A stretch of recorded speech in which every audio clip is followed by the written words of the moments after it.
Actuellement, nous vivons dans un monde là où tout est interconnecté de par l'expansion grandissante d'Internet, laissant derrière elle de très grandes technologies, mais aussi de moultes âmes qui sont scotchées à leur téléphone sans que ces personnes-ci ne savent vraiment qui elles sont.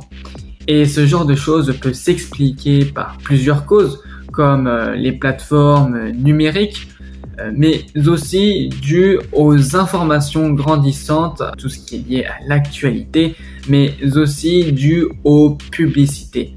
Et quand on ne laisse pas le temps à notre cerveau de digérer toutes ces informations-là, et bien évidemment, on peut être susceptible de connaître une crise de la pensée. Et quand on reçoit tout un tas d'informations inutiles et qu'on ne se forge pas un propre avis sur notre façon de voir le monde, cela peut laisser de très grandes traces, mais aussi de très grandes frustrations. Et d'ailleurs, le fait de se parler à soi-même, même si cela peut être une chose très étrange pour beaucoup d'entre vous, eh bien, cela peut changer énormément de choses dans notre façon d'être. Et comme le montrent certaines études, cela peut augmenter considérablement notre bien-être. En effet, cela peut sembler très surprenant, mais dans un premier temps, le fait de se parler uniquement à soi-même ou à des personnes dans notre entourage, eh bien, cela va renforcer le système immunitaire. Alors bien évidemment, pas de façon directe comme tu peux t'en douter, mais de façon indirecte, libérant des endorphines, c'est-à-dire l'hormone du plaisir à chaque interaction saine, bien évidemment.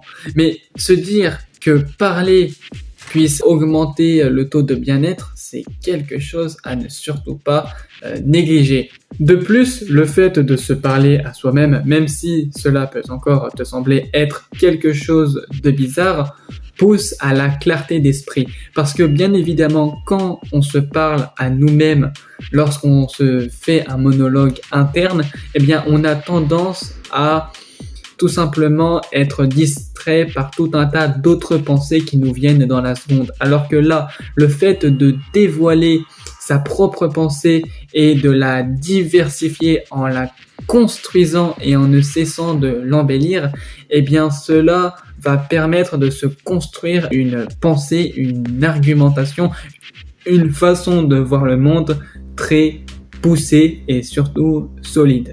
Mais il existe plein d'autres aspects positifs au fait de se parler, comme le fait d'avoir une prise de conscience uniquement sur soi-même.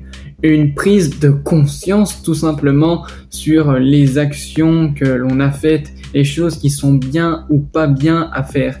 Et encore une fois, comme le démontrent certaines études, il est dit que le fait de tout simplement communiquer à sa propre personne va inciter le cerveau à se créer des cheminements neuronaux et donc en l'occurrence ça améliore la concentration.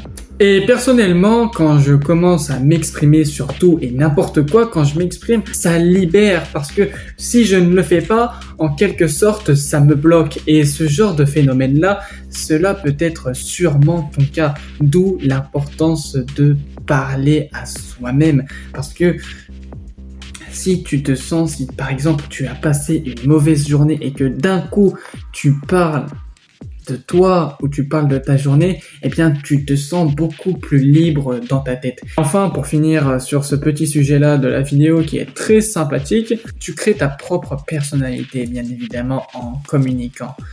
Tu fais en quelque sorte, tu améliores ton éloquence. Et ça, c'est quelque chose à ne surtout pas négliger, juste parce que tu as pris le temps de te parler à toi-même.